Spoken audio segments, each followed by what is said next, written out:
In front of me is OPPO RENO12 SE, and today I would like to show you how you can clone apps.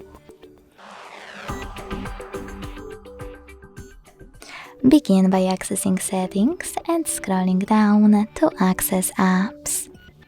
Then tap on App Cloner.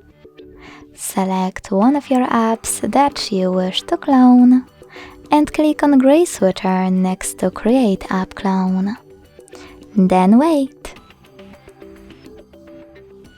Now you can adjust those two options however you want to, and when you finished, hit Save.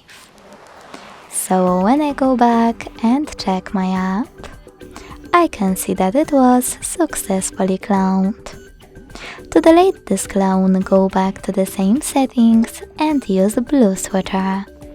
Then confirm your choice in the pop-up. Thanks so much for watching. If you enjoyed this video, leave a like, comment and subscribe. Bye!